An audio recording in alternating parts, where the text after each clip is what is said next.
The sun was beginning to slip below the hills, casting long shadows across the moorlands. A cool wind moved through the grass, carrying the scent of damp earth and sheep's wool. Somewhere in the distance, a low bell chimed, soft and steady, like a lullaby meant only for the land itself. Sir Ulrich rode alone, slumped forward in his saddle. His armor, once polished and proud, was now dented and streaked with dust. The battle he had survived 3 days ago still echoed in his bones. His sword had not left its sheath since. He didn't know where he was going, only that he could not return, not yet. Blood had dried beneath his mail. A cut along his ribs throbbed with every movement of the horse. But pain wasn't what slowed him.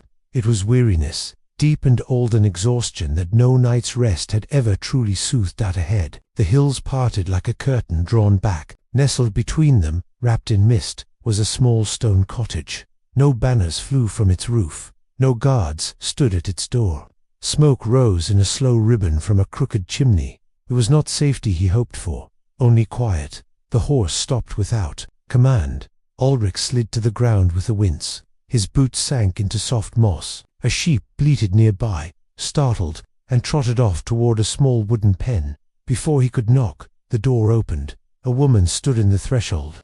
Her hair was braided simply and tucked beneath a woolen shawl. Her expression held neither alarm nor welcome, only quiet assessment, like someone reading the weather. "You're bleeding," she said. Ulrich nodded. "Come in," she added. Inside, the cottage was warmer than he expected. A fire snapped gently in the hearth, and the air smelled of thyme and damp wool. Bundles of dried herbs hung from the rafters, swaying faintly in the draught. On a low table sat a half-finished basket of carded fleece, waiting to be spun. The woman, said little G, guided him to a bench near the fire and knelt to examine his wound. Her touch was brisk but careful. "What's your name?" she asked as she cleaned the cut with warm cloth. "Ulrich," he murmured. "Sir Ulrich. Once, not a night now?" she asked. He didn't answer, but she didn't press. She dressed his wound with strips of linen and a salve that smelled of honey and crushed leaves. Then she handed him a thick blanket, coarsely woven but warm. He wrapped it around his shoulders and sat in silence as the firelight flickered over the stone walls. Outside, the sheep settled in for the night. Their hooves crunched lightly against the frost-tipped grass. The bells around their necks chimed in a pattern older than language. He let his eyes close, not to sleep, just to rest. The woman's name was Mara. She lived alone, save for her flock, and the wild birds who nested in the thatch. In spring, she sold wool to merchants who came from the east, bartering fleece for grain, salt, and thread. In winter, she wove, and in between, she lived simply. Ulrich stayed at first, out of necessity. His wound needed time. His body needed stillness. But as the days stretched, something else kept him there. Something he couldn't name. He helped where he could, chopping wood, fetching water, repairing the stone wall that bordered the pasture. Mara never thanked him aloud, but she placed extra slices of bread on his plate and left the warmer blanket for his bed. It was enough. One evening, they sat by the fire while the wind howled softly through the cracks in the shutters. Mara spun wool on her spindle, the thread slipping from her fingers like silk. "Did you know," she said, not looking up, "that monks used to store their finest wool under church altars? They believed the fleece would be blessed." Ulrich raised an eyebrow. "Blessed wool, for warmth," she said, "for peace, maybe even for dreams." He thought about that. "You believe in such things?" Mara shrugged. "I believe in what I can touch, but dreams, they have their own kind of truth." He began to sleep more deeply than he had in years, not from exhaustion, but from safety. The kind of rest that seeps into the bones, that rebuilds something forgotten. He dreamed of green hills and firelight, of sheep grazing beneath stars, of voices that didn't shout orders, but hummed lullabies. Each morning, he woke to the smell of warm oats, fresh milk, and the sound of wool being combed just outside the door. He began to recognize the sheep by their different bleats. The brown one with a limp, the black one that always wandered, the lamb who followed Mara as if she were its mother. He laughed more, spoke less, and felt, for the first time in many winters, something like belonging. The air carried a chill that morning, the kind that made your breath visible, like steam from a kettle. Ulrich stood just outside the cottage, watching the sheep move slowly across the frost-kissed grass. Their hooves left soft imprints, and each step made the smallest crunch underfoot. He wore one of Mara's old cloaks, now a thick, rough-woven thing that smelled faintly of lanolin and smoke. It didn't fit well across his shoulders, but it was warm, warmer than any armor he'd worn in battle. Behind him, Mara poured water into a wooden basin, steam rising from its surface as she soaked more linen wraps. The days had become a rhythm, deliberate and quiet, the kind of rhythm that held the heart together. Ulrich had stopped asking how long he would stay. After breakfast, he helped Mara mend a low stretch of the stone wall that bordered the southern pasture. She carried a basket of dry moss to wedge between the gaps, a trick she said her grandfather taught her. "You know," she said, placing a stone just right, "some say sheep can predict the weather better than any man." He gave her a skeptical glance. "Really? They bed down early before a storm, stand still when snow is near. Some even say they listen to the ground." Ulrich smiled faintly. "They do seem wiser than they look." Mara tapped a stone into place. "Most creatures are." That afternoon, he sat on a wooden stool outside the door, sharpening an old scythe. The sound of stone on metal was slow, methodical, almost like breath. Mara worked nearby, combing a pile of fleece. Her fingers moved with practiced ease, teasing apart knots and burrs until the wool fell soft and clean across her lap. Ulrich found himself watching her hands. They were strong, but not harsh. There was care in every motion, like the wool might bruise if handled too quickly. "You must have spun thousands of pounds of wool," he said. "Hundreds," she replied. "Maybe more." He paused. "Do you ever tire of it?" Mara looked up, her eyes catching the sun. "No," she said, "because it never rushes me, and it always gives back." That evening, rain began to fall, soft at first, then steadier, pattering against the roof, in a rhythm that made the fire seem louder. Mara placed a kettle over the flames and began slicing dried apples into a small pot of oats. Ulrich sat by the hearth, one leg stretched, the other bent beneath him. The heat from the stones beneath the fire reached his back, warming him through. "The cloak. I never thought I'd find comfort in silence," he said. Mara stirred the pot. "That's because silence in war is different. Here, it's honest." He nodded slowly, watching the fire flicker in her eyes. There were stories in her stillness. He could feel them, even if she never told them. He liked that about her. Later, as the wind picked up and the rain softened to mist, Mara brought out a bundle wrapped in linen. She placed it on the table and unfolded it carefully, revealing several small squares of woven cloth. Each was dyed a different shade of browns, mossy greens, dusky blues, soft grays. "These are for trade," she said. "When the merchant comes in spring." Ulrich picked one up. The weave was tight, the pattern subtle but elegant. "They're beautiful," he said. She smiled without turning. "They're useful. Beauty's just the kindness added on." In the days that followed, Ulrich continued to heal. His steps grew firmer, his breath steadier. He could lift a sack of grain without wincing and walk the full hill path without stopping. Mara never commented on his strength returning, but she left longer tasks for him, gathering firewood, lifting stones, carrying water from the stream. It was her way of trusting. One morning, she handed him a spindle. "Try," she said. He laughed. "You're joking." "No," she said. "Spinning isn't only for quiet hands. It teaches patience." Ulrich took the spindle. His fingers were stiff at first, clumsy. The wool bunched and broke, but she didn't correct him, only watched with the faintest grin as he tried again. That night, a new sound entered the hills. Owls. Their calls echoed softly through the valley, blending with the distant bells of the flock. Ulrich lay on his cot, one hand behind his head, listening to the wind swirl past the stones outside. He wasn't dreaming of war anymore. He dreamed of fields and smoke and the quiet comfort of someone spinning wool by firelight. The fear that once clung to his chest had eased, not vanished, but softened like fleece after the first combing. One afternoon, Mara showed him a small book. Its leather cover was worn, the pages thick and handwritten in faded ink. Inside were lists, planting times, herbal remedies, dye recipes, and names. Dozens of names, written in a firm, slanted hand. "These were my family," she said. Every woman added her own notes. When the pages were full, they began again in the margins. Ulrich traced a finger down one of the pages. "Your mother." Mara nodded. "And her mother. And hers." He closed the book gently. "It's like a tapestry." She tilted her head. "It is. One you carry inside you." As the days shortened and the air grew colder, Mara gave him a new cloak. This one fit better, still simple, still coarse, but warmer than anything he had known. The edges were stitched with dark blue thread, barely visible unless you looked closely. He turned it over in his hands. "You didn't have to." "I know," she said. "That's why I did." The snow came early that year. It arrived quietly, blanketing the valley in silence. No storm, no wind, just a slow, steady fall, like the sky was laying a blanket gently over the earth. The sheep huddled near the stone wall, their backs dusted white. The bell around the black ewe's neck gave a single soft chime, then fell. Still, inside the cottage, the hearth glowed brighter than ever. The warmth of it seemed to hum through the stones, settling into Ulrich's bones. He stood near the window, watching the flakes drift down. "I've never wintered in one place before," he said. Mara didn't look up from her stitching. "Then, perhaps it's time," he turned to face her. "You don't ask much." "I don't need to," she replied.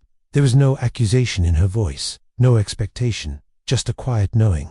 Ulrich had grown used to the rhythm of her world. She measured time not by hours or bells, but by the needs of the flock, by the length of shadow on the hills, by the smell of the fire when it burned low. Her days followed a pattern older than any clock or rhythm that echoed the land itself. He found comfort in that, in the steadiness, in the quiet repetition, even in the chores. One evening, as they finished their simple meal of roasted roots and barley bread, Mara spoke without lifting her eyes. "Will you leave when the road clears?" He hesitated. The question wasn't sharp. It was softer than wool. "I don't know," he answered truthfully. She nodded once, as if that was the only answer she expected. "You don't have to decide now." That night, he lay in bed and listened to the snow settling outside. He thought of roads and banners, of long rides and empty halls, and he thought of this cottage, of its quiet fire, its slow mornings, and the hush that lived in its walls. He didn't dream of war. As the weeks passed, the snow deepened. The sheep stayed close to the cottage now, and Ulrich helped shovel paths from the door to the woodshed, from the shed to the pen. The work was slow but steady, and it warmed him in ways that armor never had. Mara taught him how to patch the roof with packed snow, how to check the flock for frostbite, how to wrap the young lambs in scraps of wool to keep them from shivering. He watched her move through the days like a reed in water, bending, not breaking. Her strength was different than his, quieter, wiser, and no less real. One grey morning, Mara invited him to the hilltop above the cottage. The snow had paused, and a thin band of blue stretched across the southern sky.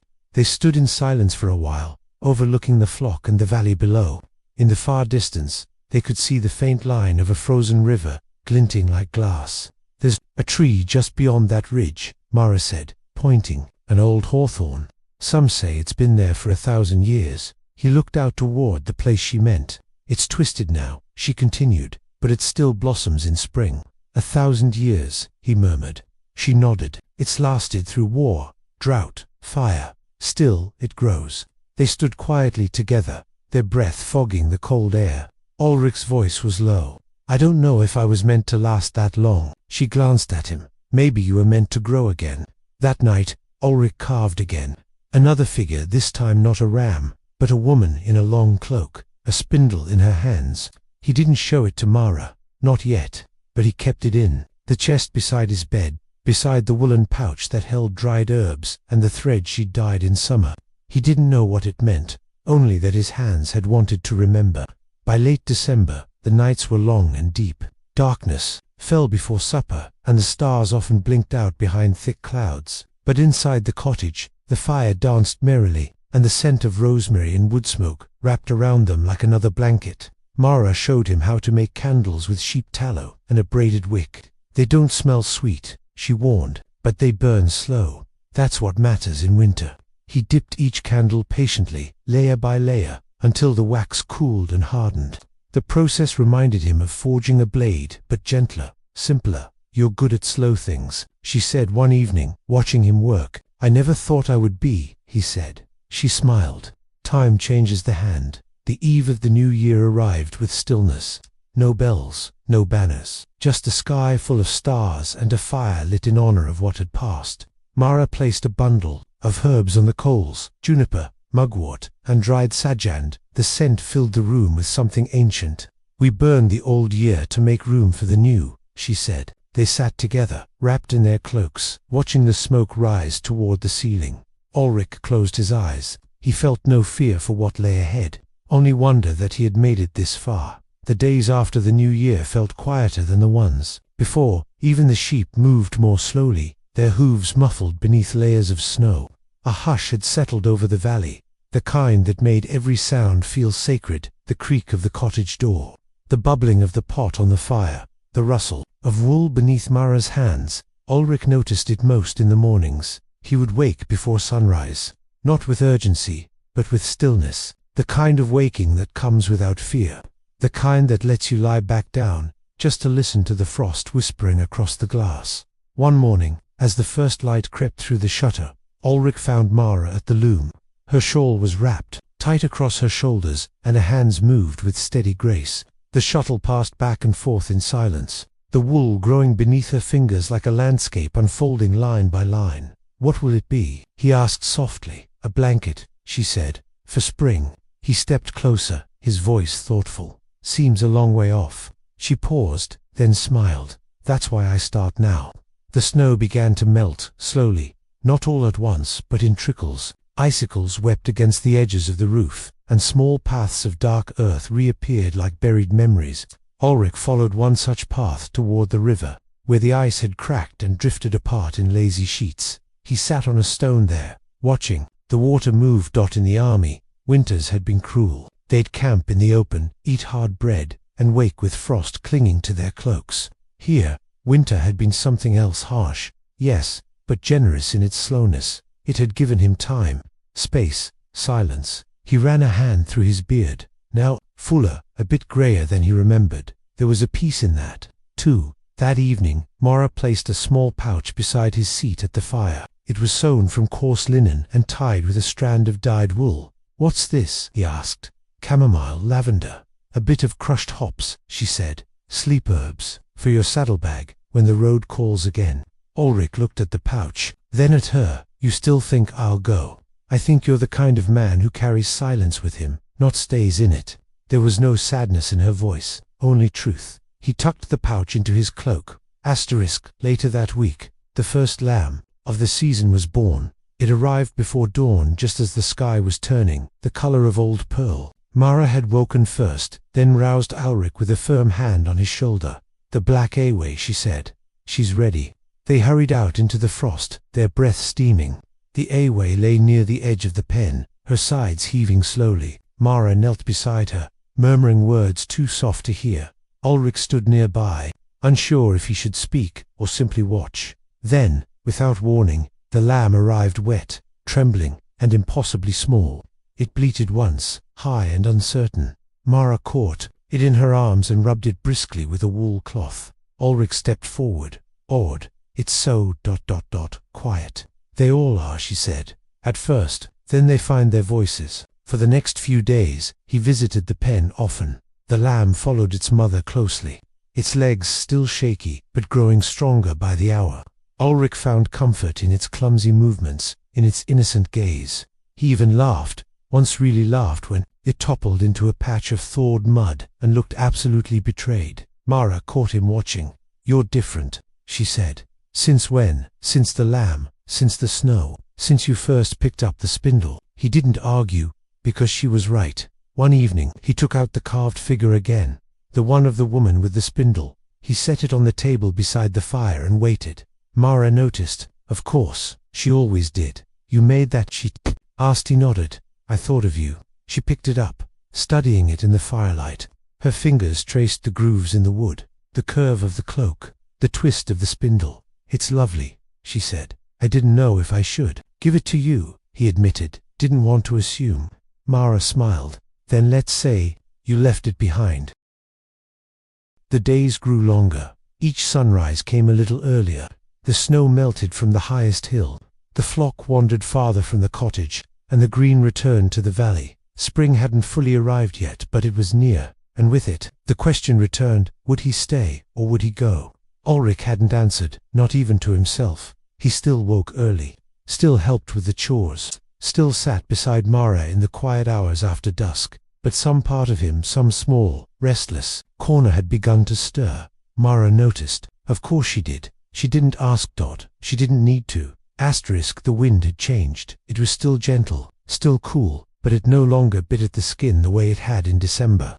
Now it smelled faintly of earth and new grass. The sheep began to scatter, wider across the hillside, tugging at young shoots that poked through the thawed soil. Ulrich stood near the edge of the pasture, watching them. The lamb now, a bit sturdier, a bit more confident, bounded after its mother in small, joyous leaps. He smiled to himself, a quiet kind of smile, not from amusement, but from something simpler, something like peace. Inside, Mara was dyeing wool. The cottage smelled of smoke and simmering roots. A large clay pot sat atop the hearth, bubbling with crushed madder and water dark as wine. She stirred it carefully with a stick, the wool already soaking inside, turning from pale to deep reddish brown. "Why madder?" Ulrich asked, stepping in.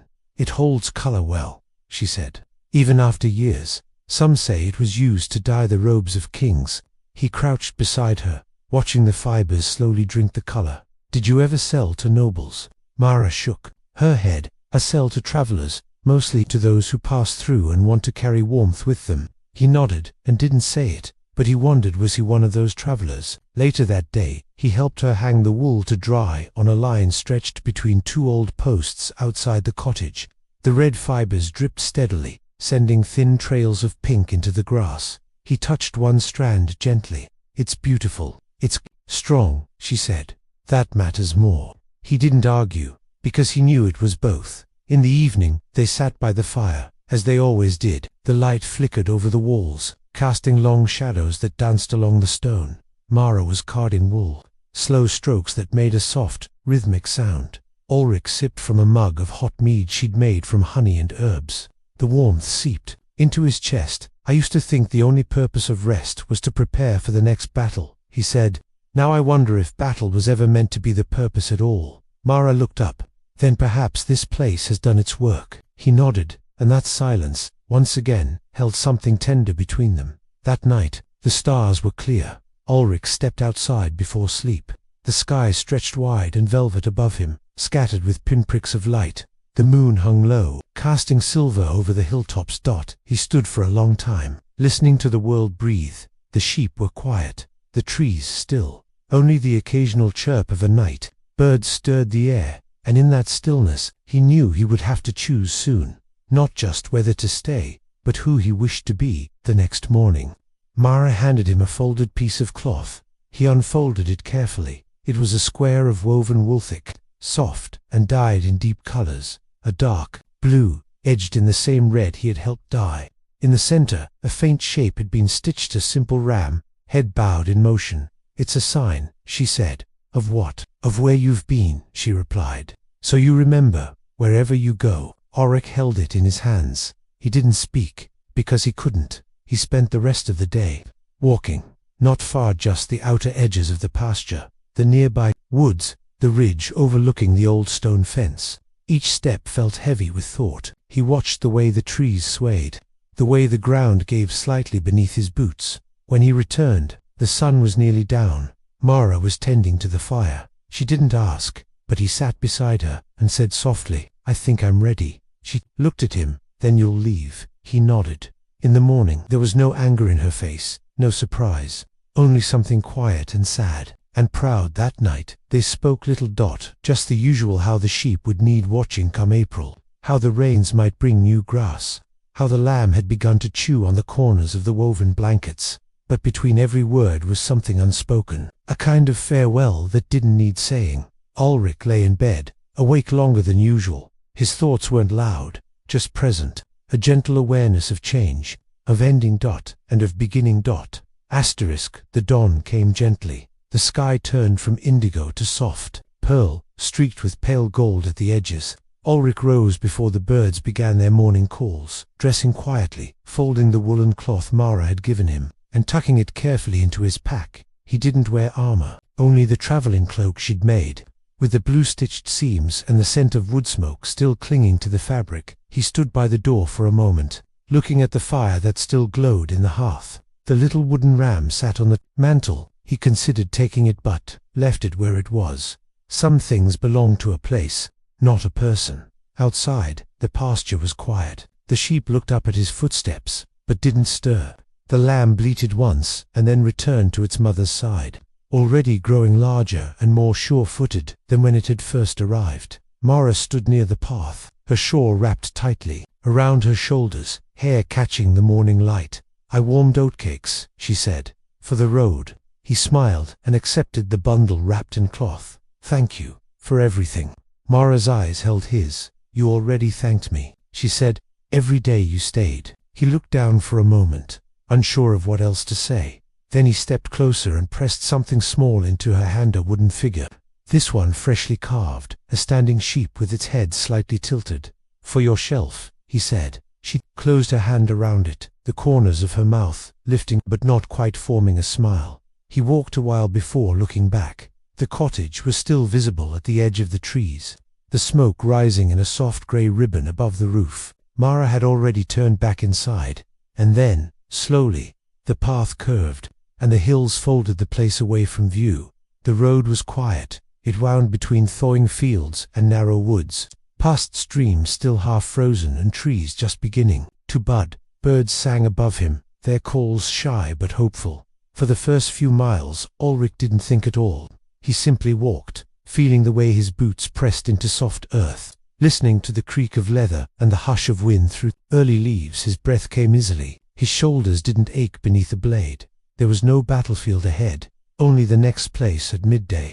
He stopped near a stone wall and sat beneath a bare tree. He unwrapped the oatcakes and ate slowly, watching clouds move lazily overhead. Thought of all the roads he had taken in his life. Most had led to fire, or frost, or fear. But this one felt different, not just because of where it had begun, but because of who he had become along the way. He reached into his pack and touched the folded wool square. The stitching was still firm. Beneath his fingers he passed through a small village by late afternoon. The homes were simple, made of wattle and thatch, with gardens that had only just begun to bloom. Children played near a stream, and an older man sat carving something on a bench outside a shop. Ulrich nodded to the man, who looked up and smiled politely, then returned to his work. There was a time when such places would have felt unfamiliar to him, too quiet, too slow. Now, they felt like echoes of something true. That evening, he came to a hill where the road split. One way led east, toward the port cities. The other bent south, toward a forest whose trees looked nearly black in the fading light. Ulrich stood there for a while. He wasn't lost, but he wasn't ready to choose either. So he built a small fire just off the path, and lay beneath his cloak with the stars above him, blinking slowly into view. He didn't sleep quickly, but he wasn't restless. He listened to the fire crackle, to the grass rustle beneath the breeze. He thought of Mara, sitting by her hearth, maybe spinning by lamplight. He wondered if she'd placed the wooden sheep beside the figure of the woman with the spindle. He hoped she had, because somehow, that idea made him feel less far away. Slept. And when he dreamed of green hills, of the bell around the black ewe's neck, of a spindle spinning gently in quiet hands. He dreamed not as a knight, but as a man, one who had finally laid his sword down.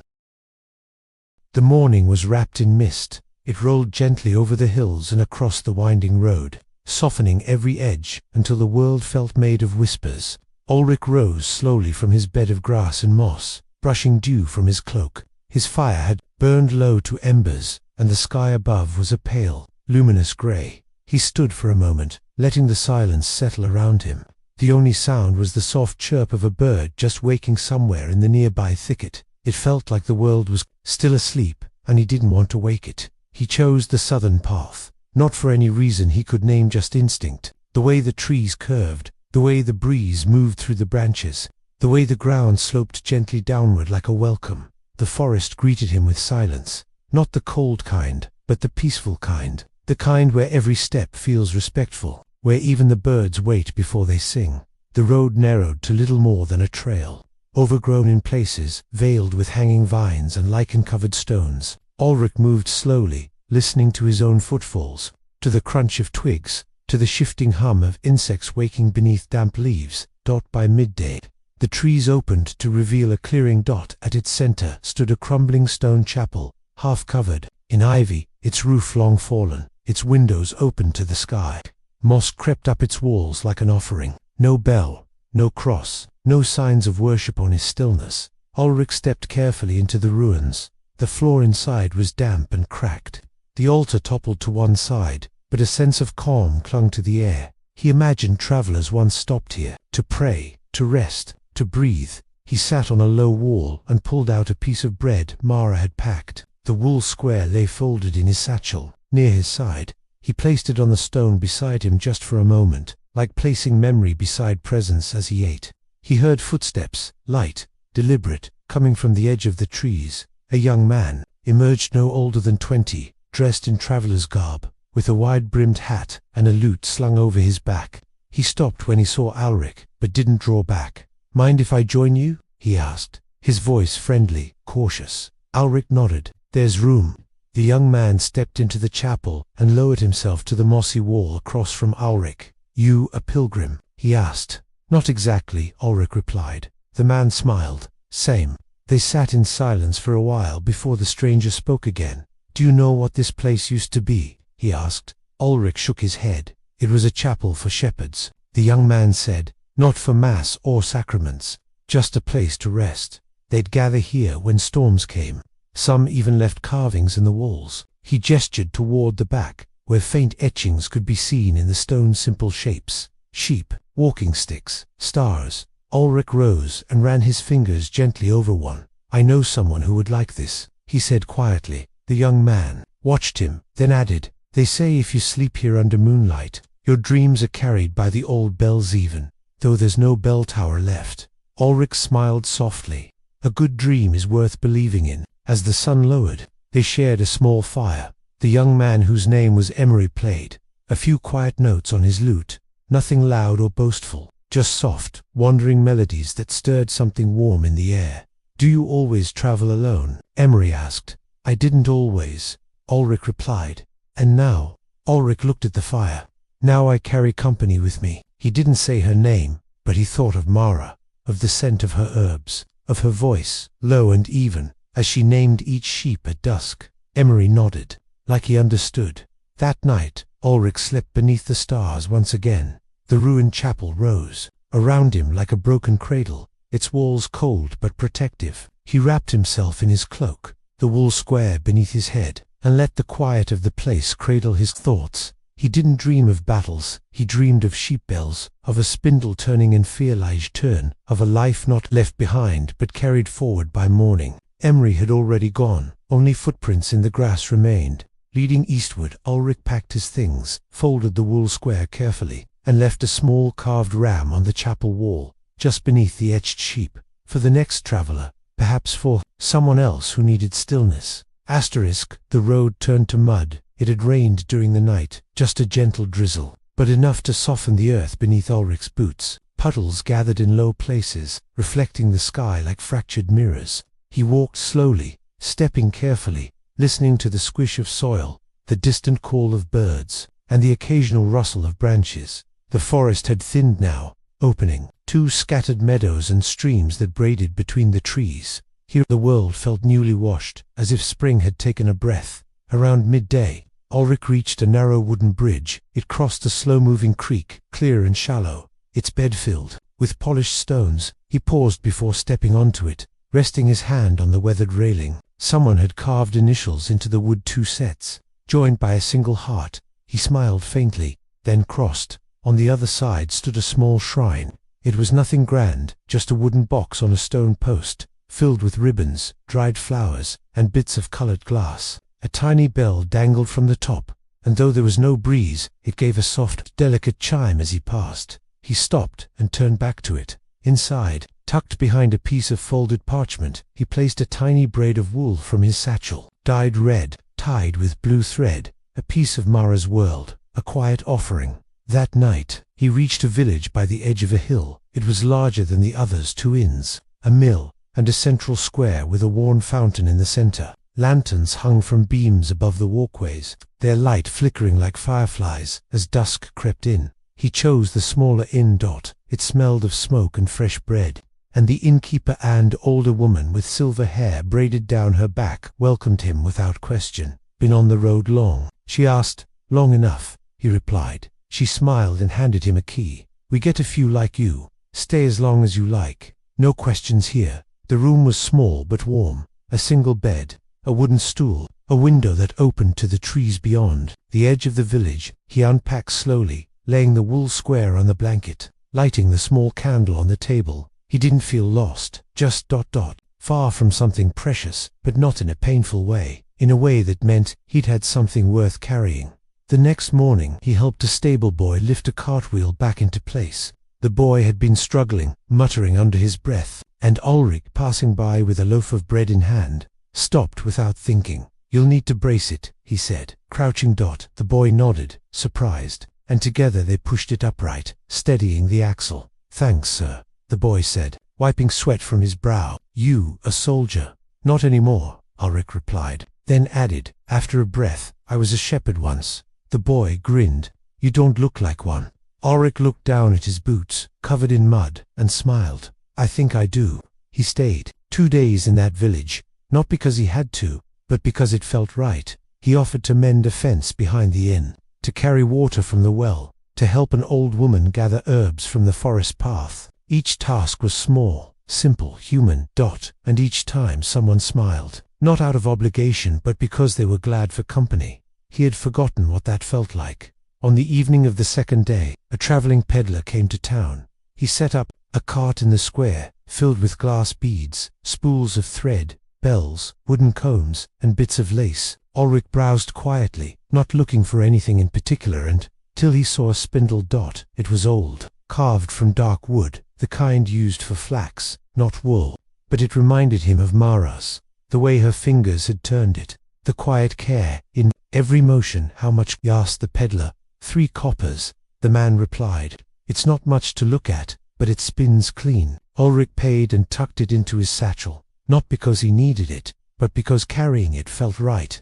That night, he sat by the fountain. The sky above was filled with stars again, and the wind had calmed. Somewhere nearby, a dog barked once, then settled. Lanterns swayed gently on their hooks. He pulled out the spindle and turned it slowly in his fingers. The rhythm of it came back to him, not perfectly, but close enough. He imagined the sound of wool drawing out, the hush of it stretching between thumb and forefinger, the promise of something warm being made with care. His hands, once calloused from war, now remembered other kinds of work, gentler kinds, lasting kinds. He slept with the window open. The scent of new grass drifted in on the breeze, along with the faint sound of bells, real ones. This time, from the village square tower, he dreamed not of battles, but of hearthlight and a spindle turning. The road stretched on, softer now with spring's arrival. Ulrich left the village at sunrise, the sky a pale wash of gold and silver. Behind him, the innkeeper waved once from the doorway, and the scent of baking bread lingered in the breeze. He nodded to the stable boy, who was already feeding the horses, and stepped back onto the path, quiet, steady, without hurry. The spindle was tucked safely in his pack. So was the wool square. So was everything that mattered. The land rolled in gentle waves, green and fresh, dotted with tiny yellow flowers just beginning to bloom. The trees were full now, their leaves rustling softly overhead like slow applause. Ulrich walked beneath them with his head bowed, not in sadness, but in thought. The rhythm of walking had become part of him again. It was different now, less of an escape, more of a return. Every step felt chosen, every mile a thread added to something still being woven. That afternoon, he stopped at a crossroads. An old wooden sign stood there, weathered and cracked. The names had faded, but the arrows remained, pointing north, south, east, and west. He sat on a rock nearby and took out a piece of bread from his pouch. A robin landed near his foot, tilted its head at him, then darted off into the trees. He watched it go. It didn't matter which road he chose now, because he wasn't running, he was traveling. And there was a difference. A little farther on, he came across a farmhouse, not large, not grand, just a low stone home, surrounded by a fence, in need of mending, and a garden that hadn't yet been weeded. A woman stood out front, struggling to lift a heavy wooden beam from a broken gate. Ulrich approached slowly. "May I help?"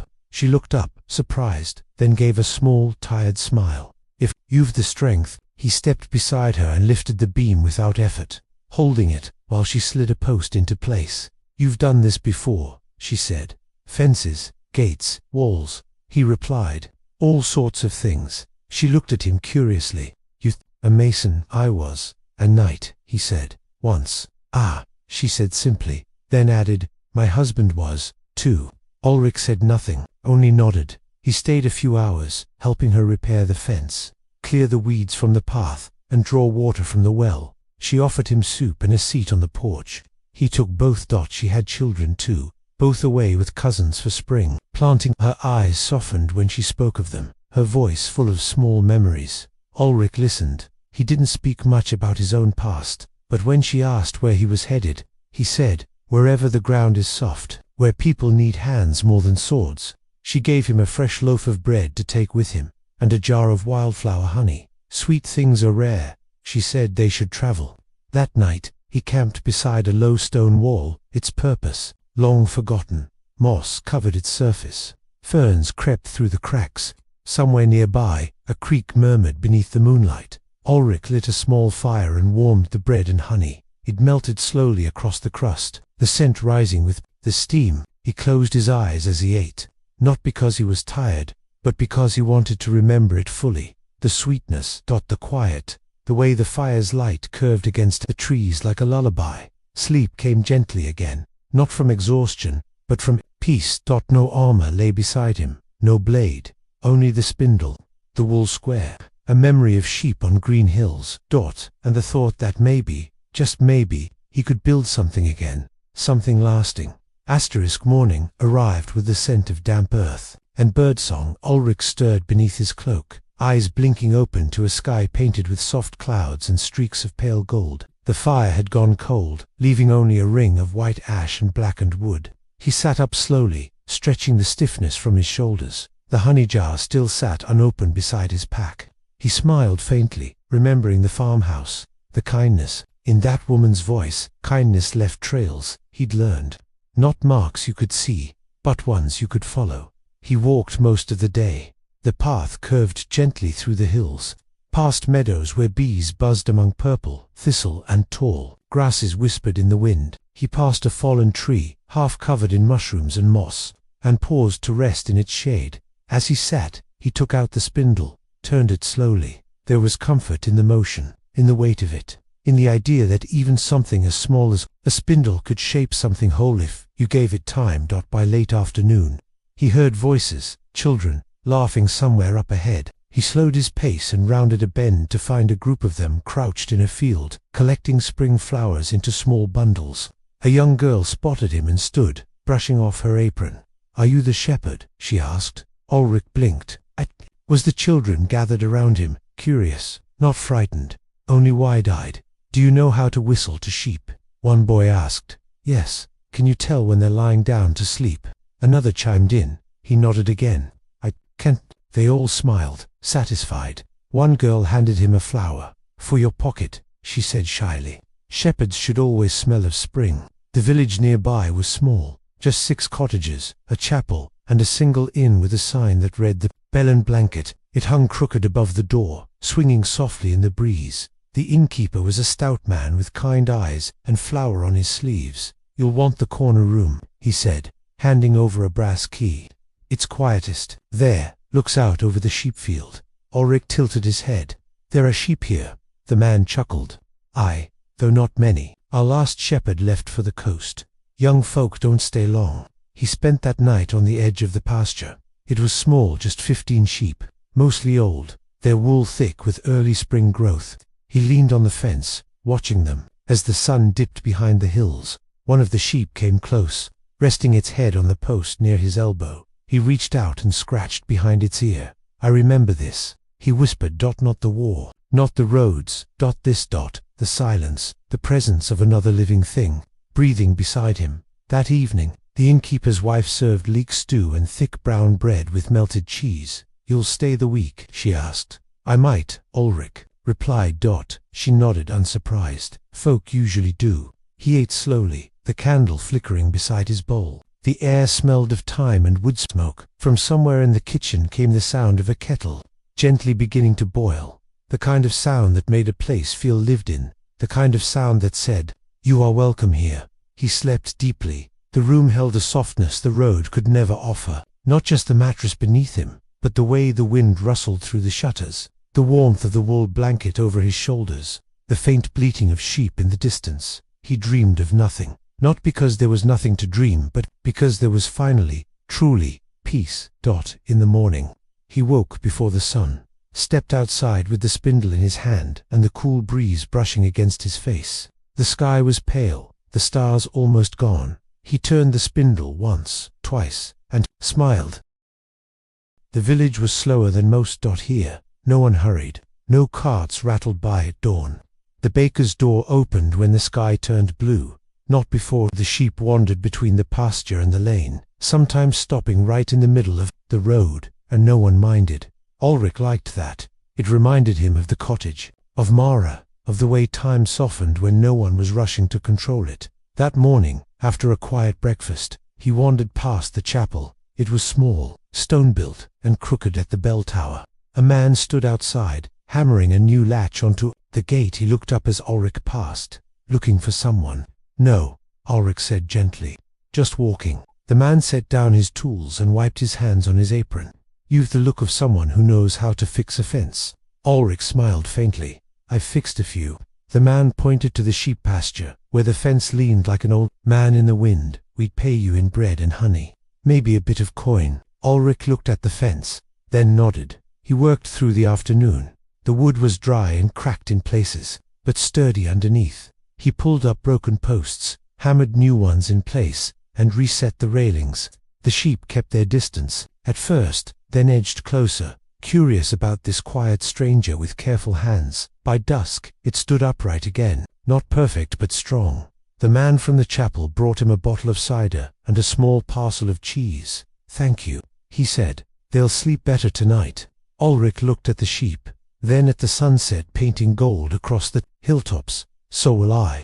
That evening, he returned to the inn and sat by the hearth. There were only two other guests, a woman who embroidered by candlelight and a traveling scholar, making notes in a leather-bound book. No one spoke loudly. The innkeeper moved quietly between tables, placing bowls and wiping crumbs with the same rhythm as a lullaby. Ulrich pulled the spindle from his pack, turned it slowly. The thread wasn't real. It was memory, but in the firelight, it looked almost like wool. The innkeeper's wife noticed. "You spin?" she asked softly, stopping by his table. "I'm learning." She smiled. "There's an old woman here in the village, been spinning since her hands could hold a needle. If you like, I'll send her by tomorrow." Ulrich nodded. And for the first time in many weeks, he felt something small and quiet inside him begin to open. Not grief. Not longing, but readiness. He slept in the quiet room again. The wind brushed gently against the shutters. The sheep made soft sounds below the window. And inside him, there was only breath and the slow rhythm of rest. He didn't dream of war. He didn't dream of leaving. He dreamed of wool, of the way it smelled when wet, of the sound it made when carded, of a spindle turning in a woman's hand as a lamb nestled beside her boots. The next morning, the old woman arrived. She carried two baskets, one filled with raw wool, the other with finished thread.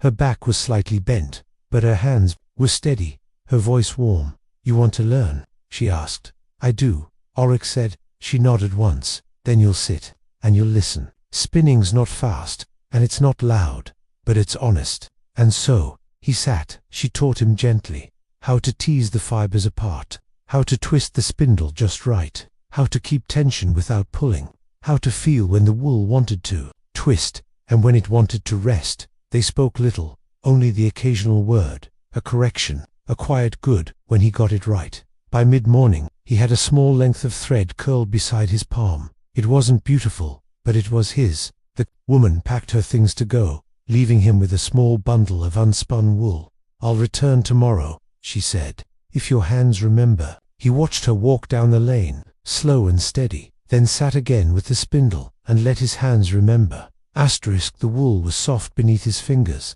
It smelled faintly of earth and lanolin, a scent that brought him back to misty mornings and sheep huddled beneath grey skies. Ulrich sat on the bench just outside the inn, the spindle in his lap, and a small bundle of unspun wool at his feet. Each twist was slow, each breath steady. There was no rush in it, only rhythm, and rhythm had become a kind of peace. Villagers passed him now and then. A few nodded, a few offered small smiles. One child paused beside him and stared with wide eyes before running off, whispering to a younger sibling, "He's spinning." Ulrich kept his focus on the thread. It grew longer with each quiet motion, uneven at times, but strong. And somehow, in that small task, the day slipped by without burden. The old woman returned just after midday. She sat beside him without a word, opened her basket, and began to spin alongside him. The two of them worked without speaking for a long while, the only sound the faint hush of fiber and the distant calls of sheep in the hills. Then, softly, she said, "You've done this before." Ulrich paused. "No, but your hands know how to wait. That's half the skill." He looked down at the thread in his hand. "It's easier than war," he said. She gave a quiet chuckle. "So is breathing. But most people still forget how." By evening she rose to leave. "You'll keep going?" she asked. Ulrich nodded. "Until I run out of wool." She paused, then handed him a new bundle. "Then you'll keep going longer."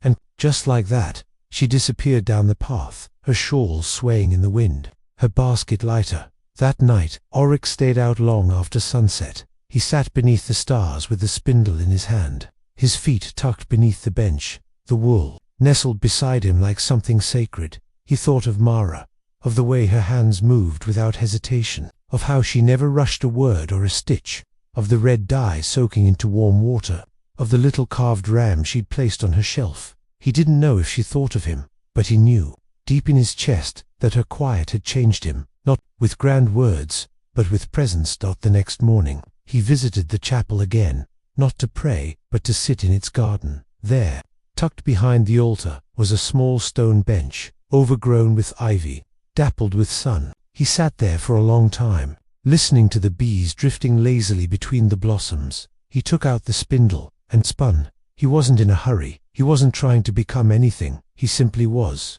Later that day, the innkeeper approached him. "We'll be shearing the sheep next week," he said. "You've the look of someone who knows how."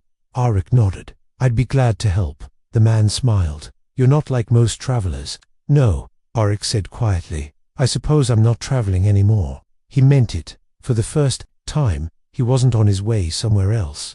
He wasn't filling space between battles. He wasn't seeking distraction or escape. He was here, among wool and wind, and quiet voices, among simple things, and he felt no need to move on.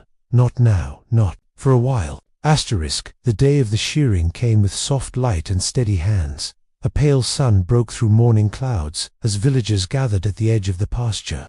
The sheep stood in small clusters, their thick wool heavy with winter's weight. They grazed calmly, unaware that by evening they would feel lighter. Ulrich rolled up his sleeves and knelt beside one of the older ewes. His fingers moved with surprising ease. He worked carefully, shears clicking in a quiet rhythm: snip, pull, fold. He paused often to whisper to the sheep, to place a steadying hand along a flank, to move gently when they shifted. It wasn't a skill he had learned with weapons. It was a skill he had learned with presence. Others joined him, young boys trying their best, older women who'd done this every spring, and the innkeeper himself, laughing whenever a sheep tried to wriggle away mid-cut. "There's an art to it," someone said. Ulrich didn't look up, but nodded. "There is not just the shearing, but the care behind it, the respect." By midday, the grass was littered with wool, like tufts of cloud scattered across the pasture. The sheep moved more freely now, shaking out their thinner coats, bumping against one another, as if to say, "We're ready for the sun." The village women gathered the wool in baskets. Ulrich sat on the low stone wall at the edge of the pasture, a cup of cool cider in hand. His arms ached, but in the quiet, honest way that comes from real work, work that helps, work that matters. The children brought wildflowers. Again they tucked them gently into the edges of the fence posts, and one girl even braided a few into the wool clippings near the gate. "Why flowers?" Ulrich asked her softly. She looked up at him with bright eyes. "Because the sheep like pretty things." He smiled. There was no reason to doubt it. That evening, the villagers lit a fire in the center of the green. Not a loud festival, not a feast, just a gathering.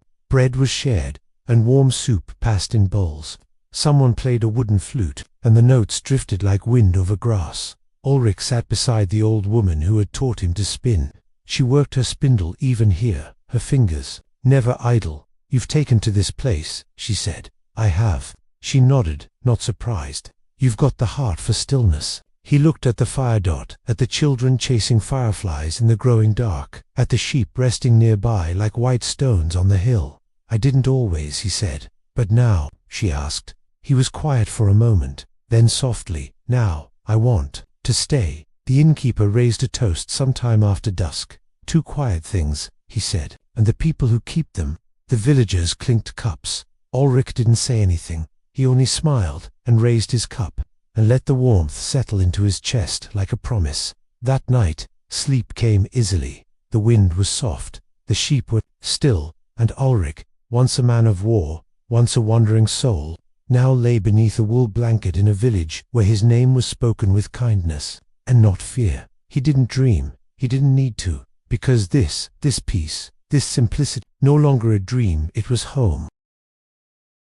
The next morning dawned with silver mist. It clung low to the hills and wrapped the pasture in a hush, as if the world were holding its breath. Ulrich stood just outside the inn, mug of warm cider in hand, watching as sheep moved quietly through the fog-soft shapes in a softer world. He didn't speak, didn't move. He simply breathed in the stillness, as if the air itself had slowed to match his heartbeat. In the days that followed, time unfolded like cloth, smooth, gentle, unwrinkled by worry. Ulrich helped wherever he was needed. He repaired the chapel gate, gathered early kindling from the woods, and cleared a patch of garden behind the inn for late planting. He spun in the afternoons, his hands growing more skilled, more sure with each turn of the spindle. He wasn't fast, but he was steady, and in this village, steady was enough. The old woman returned often, not always to teach, sometimes just to sit beside him on the bench and spin her own thread in silence. They didn't fill the air with talk. Here, silence wasn't empty, it was shared. One evening, a traveling monk passed through the village. He wore a faded robe and carried a scroll case slung across his shoulder. He spoke softly, like someone who'd spent more time listening than preaching. Over supper, he shared tales of other towns, distant abbeys, rare herbs, and old songs written by candlelight. When he heard that Ulrich had been a knight, he said nothing of battles or kings. He only asked, "And now?" Ulrich replied, "Now I spin, and mend fences, and sleep well." The monk smiled. A holy life, by any measure. That night, the monk sang an old hymn, not loudly, just a simple melody beside the hearth, as villagers sat with cups in hand and blankets across their knees. The words were in a forgotten dialect, but the tune felt familiar. It spoke of harvest and hearthlight, of rest earned, not given, of returning to what matters. Ulrich closed his eyes, not to sleep, but to listen more closely. In the morning, the monk was gone, but he'd left behind a slip of parchment beneath Ulrich's cup, a verse written in delicate ink. "Peace is not the absence of war, but the choosing of gentler roads." Ulrich folded it and tucked it between the pages of an old book he had begun to keep, part journal, part thoughts, part thread patterns. He'd started sketching by candlelight. His past hadn't vanished, but it no longer led him now. It simply walked beside him. Later that week, a new way gave birth. The village children raced to see, cheeks flushed, eyes wide with wonder. Ulrich stood nearby, arms folded, watching as the tiny lamb struggled to stand on its wobbly legs. The mother nuzzled it, gentle and firm, guiding it to warmth and milk. One of the children tugged at his sleeve. "What'll its name be?" Ulrich knelt beside the little group. "Why don't you choose?" he said. The girl grinned. "I'll name her Clover." "Clover," he repeated softly. "A good name, a lucky one." The lamb sneezed. The children giggled. That night, Ulrich sat outside long after the others had gone to bed. The moon rose slow and full over the hills, bathing the pasture in silver. The sheep were quiet, the trees still, and for the first time in his life, he felt no weight in his chest, no armor beneath his skin, just air. And the spindle in his lap, and the steady turning of a peaceful world. Spring deepened with a quiet kind of joy. The hills turned greener by the day, as if the earth itself were waking from a long, slow dream. Wildflowers spilled across the fields in soft colors, lavender, buttercup, and tiny white blossoms that caught the sunlight like stars. Ulrich rose each morning with the birdsong. He'd stretch to wrap his wool cloak over his shoulders and step outside just as the mist began to lift from the grass. He no longer asked what the day would bring. He simply let it unfold. Some days, he spent hours by the loom in the back of the chapel, The priest had uncovered it beneath a tarp in the storeroom, but still usable. A few villagers had begun using it again, weaving the spun wool into narrow bands and shawls. Ulrich watched it first, then began to help thread the warp, his hands slow but careful. The rhythm of the loom matched the rhythm of the spindle. Both reminded him of breath and patience, and work done not for battle, but for warmth. One afternoon, while he helped an elder mend her stone wall, she offered him a simple question. "Do you miss it?" she asked softly. He didn't look up right away. "Miss what?" "The knight's life, armor, orders, glory." He set a stone carefully in place. "No," he said, "not the armor, not the orders." She waited, folding her arms gently. He added, "I miss the feeling that I mattered." She smiled, not unkindly. "You matter plenty, just different now."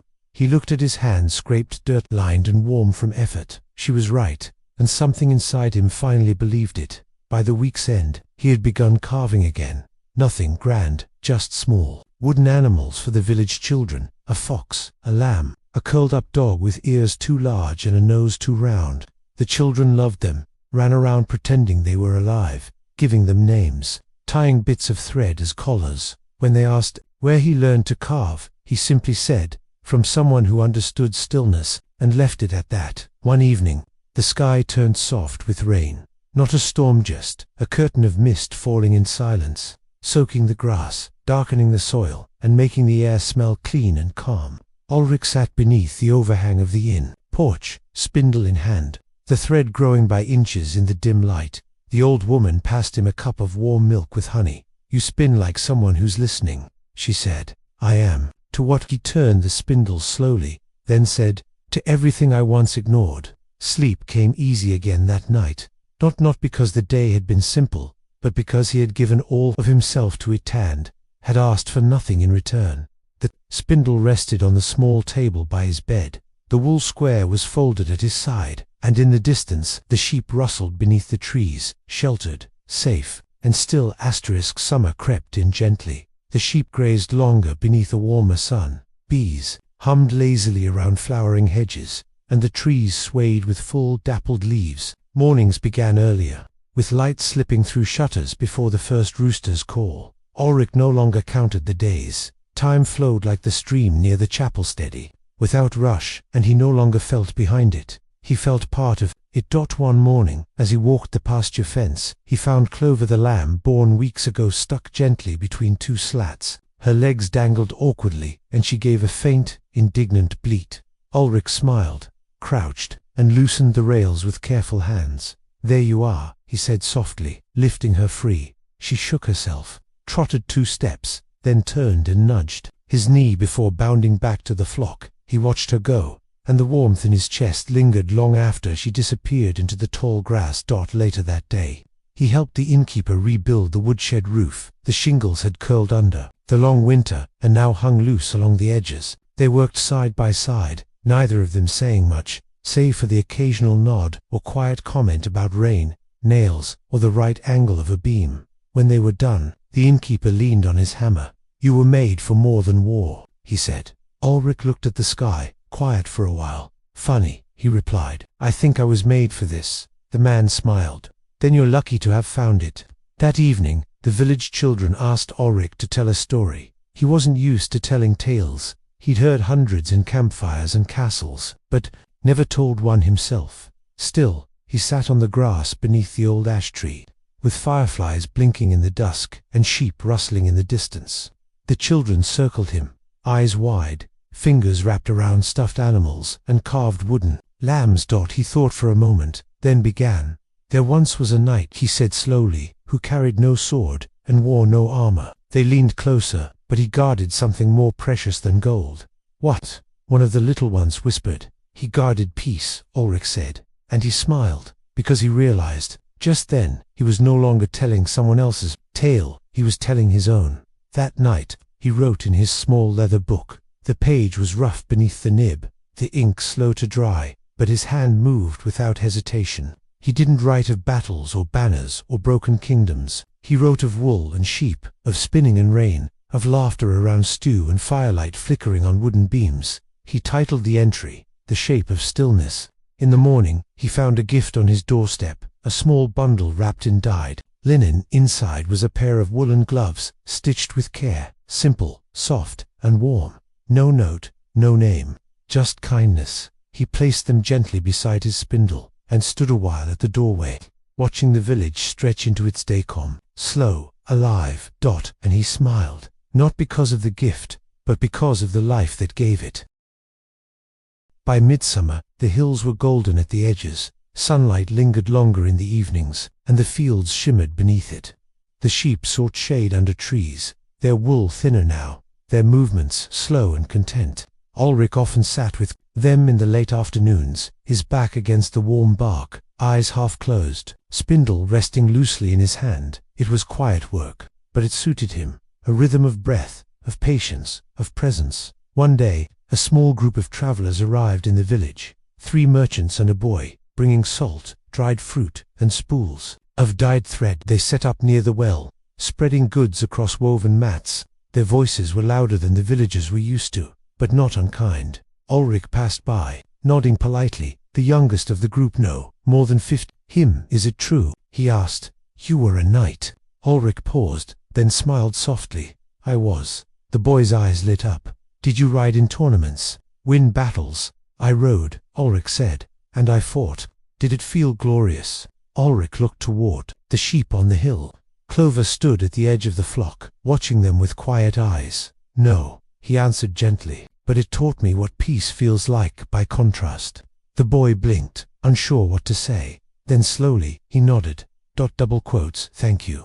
That evening, Ulrich bought a bundle of thread from the merchant's, soft green, the color of new leaves. He carried it carefully back to the inn, laid it beside his wool, and began working it into a pattern he'd been thinking about for days. It would become a gift, for no reason other than it felt right to make something gentle. As the sun dipped low, the old woman arrived with her spindle. She sat beside him near the fence, and they spun in silence as the sheep grazed, the village behind them glowing with lamplight and laughter. You're part of the thread now, she said, eyes on her work. Ulrich glanced over. The thread, the village, she said, the rhythm, the people. You don't sit outside the circle anymore, you're in it. He let her words settle. Not heavy, but true, and deeply comforting. Later that night, Clover followed him up the path from the pasture, just a few steps behind, pausing when he paused, bleating softly as if to say, I belong here too. Ulrich stopped, crouched down, and brushed her forehead gently.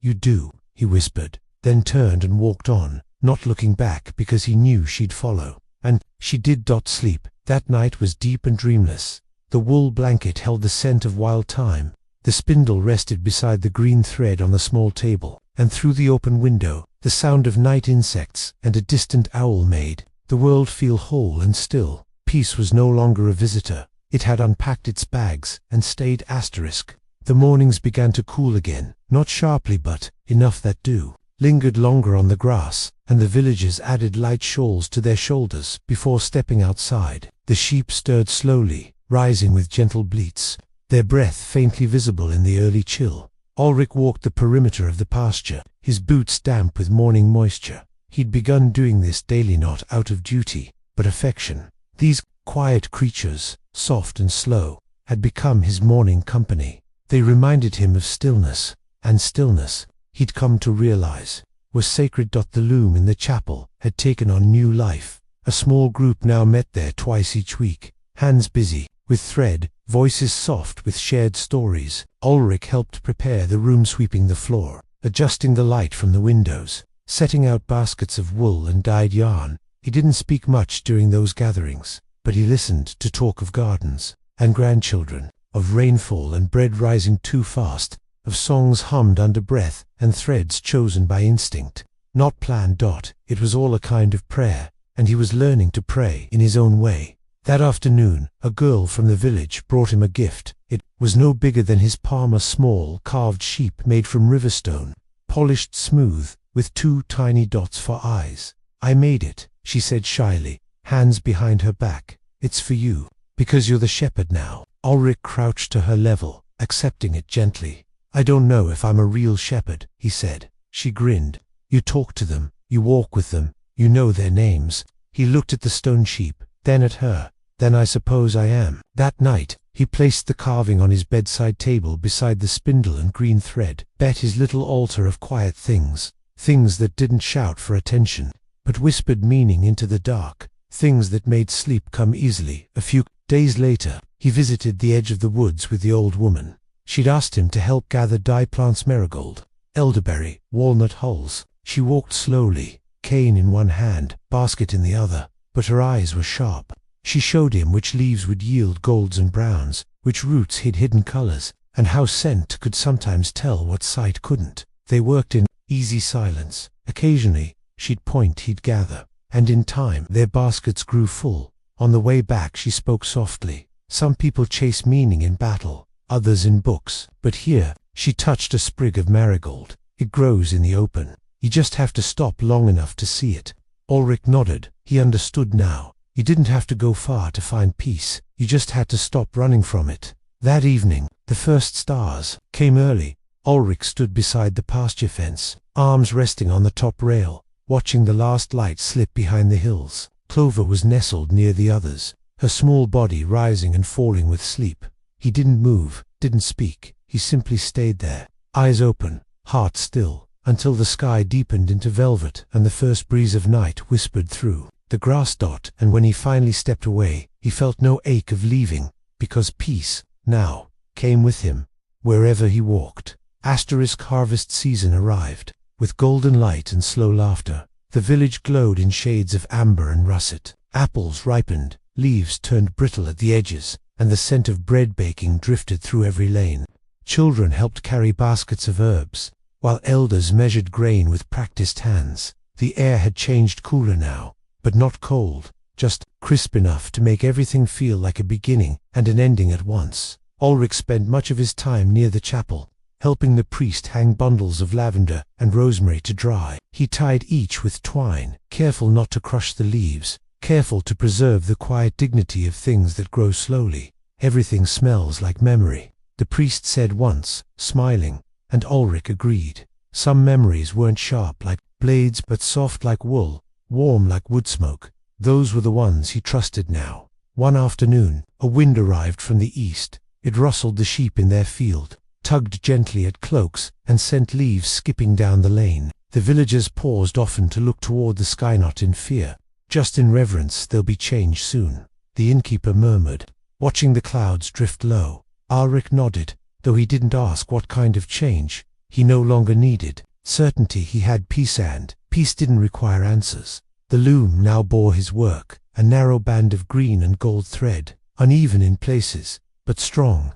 The old woman had helped him tie off the ends, her fingers quick, her nod approving. "You've got patience in your hands now," she said.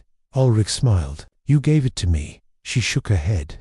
"No, you just learned to stop dropping it." That evening, a quiet hush fell over the village. The sheep were already lying down, their breaths slow, eyes half closed in the last glow of twilight. Ulrich walked the perimeter once more, not because he needed to but because it felt right. At the far end of the pasture, near the tree line, he found Clover lying beside a new lamb, tiny, pale, blinking in the dim. He crouched slowly, careful not to startle them. Clover looked up and met his gaze, and in her eyes he saw calm trust, familiarity. The lamb gave a soft bleat and nestled closer. Ulrich whispered, "You've done well," and meant it. That night, he returned to his room and sat by the window. The stars had come out clear and sharp. He didn't light a candle, didn't need one.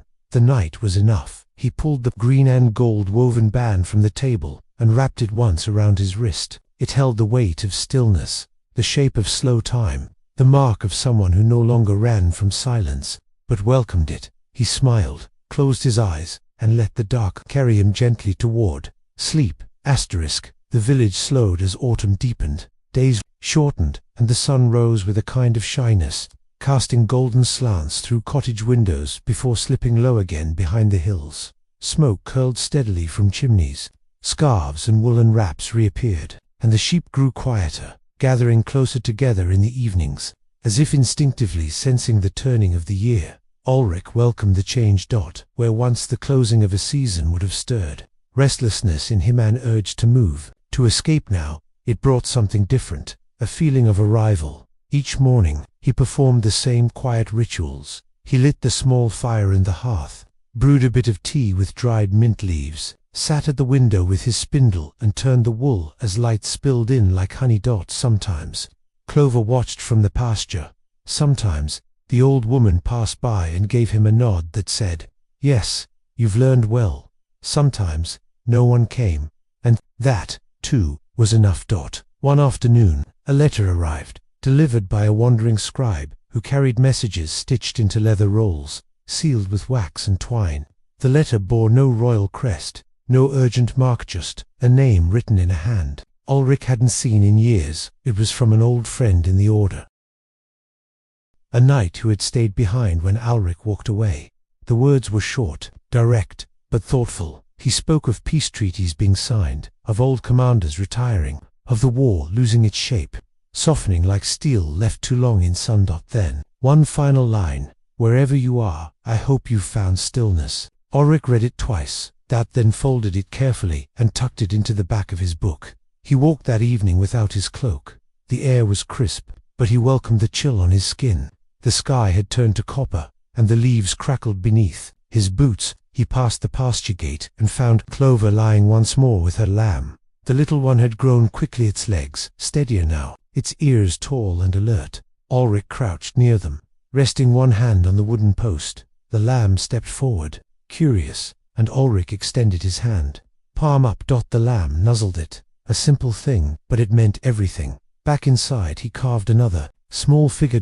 This time it wasn't a lamb. It was a shepherd, not grand, not heroic, just a man with gentle posture, arms low, face turned toward the horizon. He placed it beside the stone sheep on the windowsill. Together, they looked complete. That night, as the fire cracked low, he pulled the green and gold band from his wrist and wrapped it gently around the base of his spindle, a way of saying, "This chapter holds." Then he opened his journal and wrote, "I am not what I was. I am not lost. I am not undone. I am becoming someone slower, someone softer, someone whole."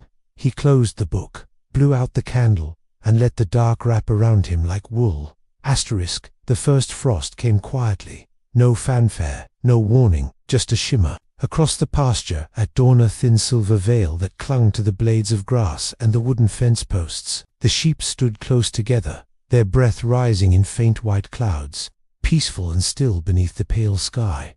Ulrich stepped outside with his cloak drawn tight, a mug of warm cider in hand. He didn't shiver. He only watched, letting the chill brush over his cheeks like a gentle reminder that time was always moving forward, and that he no longer needed to chase it. Inside, the inn felt smaller and in a good way. The hearth burned steadily. Herbs hung from the beams above the door. A quilted runner lay across the table, stitched with care by hands far older than his. The innkeeper's wife had added dried orange peel to the stew, and the scent of it filled every corner of the room. Ulrich helped stack firewood that morning.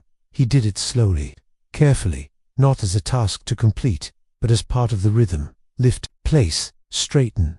A kind of meditation, one that kept his mind still and his heart soft. That afternoon, the old woman arrived with a bundle wrapped in dyed cloth. "I've been saving this," she said. Ulrich opened it gently. Inside was a length of hand-woven fabric, thick, warm, and rich with earthy colors. Ochre, deep green, soft charcoal gray. It was imperfect and beautiful. "I don't know what to say," he murmured. She nodded. "You already said it, with your presence." He folded it carefully. It would become his winter cloak, not armor, not a mantle, just something made of patience and belonging. The sheep were gathered closer now, moved to a smaller field near the barn. At night, Ulrich checked the enclosure, mended the hinges, made sure the straw lay thick and dry. Clover followed him with her lamb at her side, both of them growing calmer in his company. He no longer thought of her as a sheep. She was Clover, and she had taught him more than any sword ever had. That night, snow began to fall, soft at first, just flurries dancing in the glow of the lanterns. He stood outside the inn and watched the flakes settle against the worn stone path and wooden railings. The sky above silent and vast. The village lights glowed warmly from each window, and smoke curled steady from chimneys. Everything was still. Everything was enough. Later, wrapped in his blanket, he opened his journal again. and beneath the last entry he wrote, "I am a keeper of quiet, a mender of small things, a man shaped by wool and wind, not war."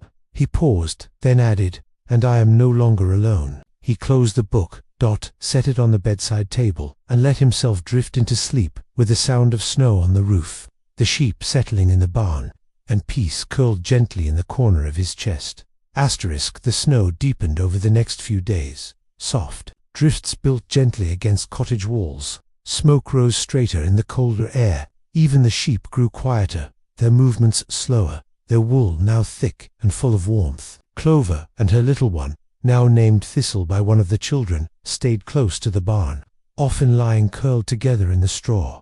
Ulrich made sure the hinges didn't freeze. He lined the gate with cloth. He brought warm buckets of water twice a day, humming softly as he worked an old melody the priest had once sung beneath his breath during morning prayer. It was quiet work. It was good work. The village moved inward. Lanterns flickered behind frosted glass. Bread rose slowly beside the hearth. The loom in the chapel stood still now, waiting for spring, and the old woman had taken to spinning again beside her own fire, her hands just as steady, her stories just as slow. Ulrich visited often, not to learn, just to sit. Sometimes they spun side by side, sometimes they didn't speak at all, but always there was a comfort between them, an understanding that didn't need explanation. One evening, a child brought him a folded piece of parchment. Scrawled in charcoal were the words, "Are you really a knight?" Ulrich smiled, wrote beneath it in slow, careful letters, "Not anymore. Now I'm something better.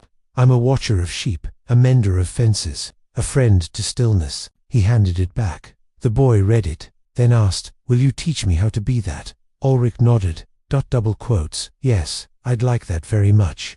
That night, the first true storm rolled in. Winds howled softly through the trees, and snow fell in waves, thick and silent. The villagers lit candles in every window.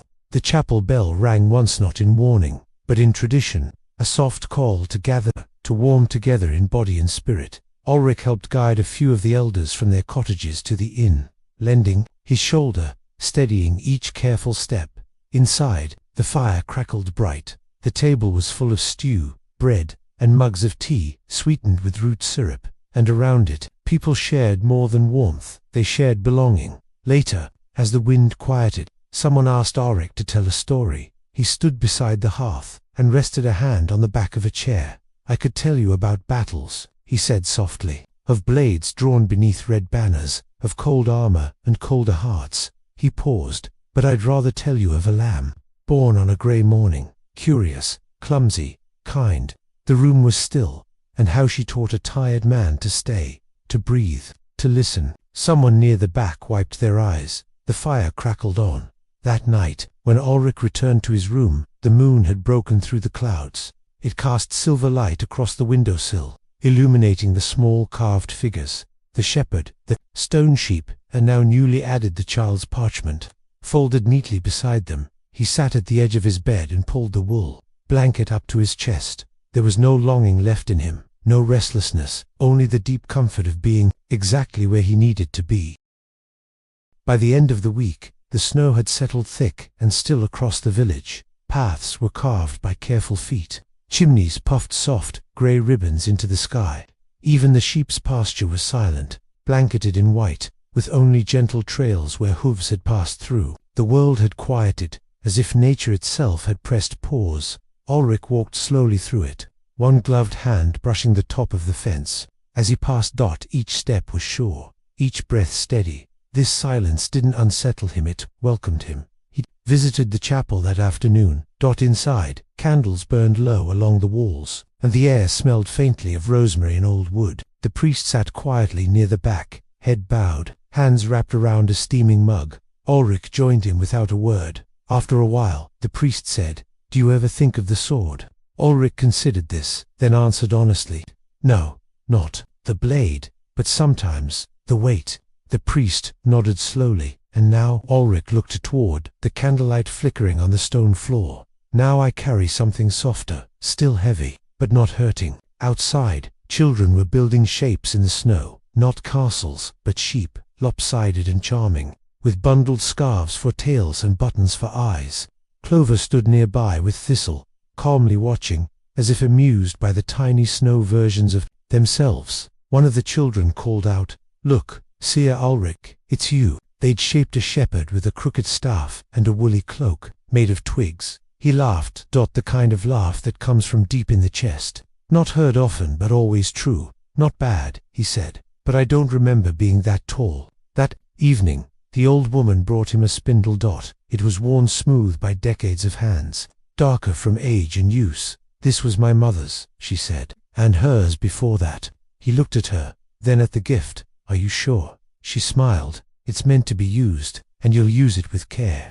Ulrich nodded. His fingers curled around the shape naturally. He could feel the stories still woven into its wood. He spent that night beside the hearth, turning soft white wool into thread, not for a cloak, not for trade, but simply to feel the motion of spinning, of time being made visible, each twist a quiet testament to stillness, to presence, to peace. When the fire burned low, and only embers remained, Ulrich stood at the window once more. The sky was thick with stars. The snow shimmered like powdered light. He pressed a hand gently to the glass, and whispered to no one in particular, "I never knew it could be like this." Then he turned, climbed into bed, and let sleep come not as a retreat, but as a continuation, because even in dreams, he felt at home. The last day of winter passed, without ceremony, no trumpets, no banners, just the soft melting of snow along the eaves, the quiet drip of water into puddles, the distant creak of thawing wood. The sheep stirred more easily now, their coats still thick but their steps lighter. In the sky, the clouds stretched, thinner, revealing blue. Ulrich woke before dawn and lit a small candle. He didn't move quickly. There was no need. The rhythm of his days had settled like dust on a windowsill. Soft, full of presence, he walked the pasture slowly, boots crunching against the frost-tinged path. Clover and Thistle followed at a distance, keeping close, as always. Birdsong returned faintly from the trees, and the air smelled just the slightest bit green. Something was shifting, not suddenly, but steadily, and Ulrich could feel it in his bones. Not a call to go, but a recognition that he'd stayed long enough to let peace grow roots. Later, at the chapel, he placed a bundle on the woven altar cloth. Inside was his journal, the carved shepherd, the green and gold band, and a small spindle wrapped in fresh spun thread. The priest watched quietly from the doorway. Ulrich turned and said, "Keep them here, in case someone else forgets how to be still." The priest smiled. "And if someone remembers," Ulrich's eyes softened, "then they'll know where to begin again." The village gathered that evening, not for a feast, not for a farewell, just to share stories, pass bread, and sit close as the last fire of winter crackled in the hearth. The old woman leaned in beside him and said, "You've left something behind." He raised an eyebrow. "Not things," she added. "Away." Ulrich looked around the room, the faces, the warmth, the quiet, joy, and nodded. He hoped she was right. That night, beneath a moon washed silver with spring, he walked the pasture one last time, not out of habit, not even out of duty, but because peace asks to be witnessed. He paused at the fence, watched the sheep settle under the stars, listened to the soft rustle of straw, and closed his eyes. In the morning, the fields would be softer, the air would smell of earth, not snow. Clover and Thistle would rise early, and the spindle left behind would catch the morning light, not spinning now, just resting, but ready, always, for the next quiet soul who came, in search of stillness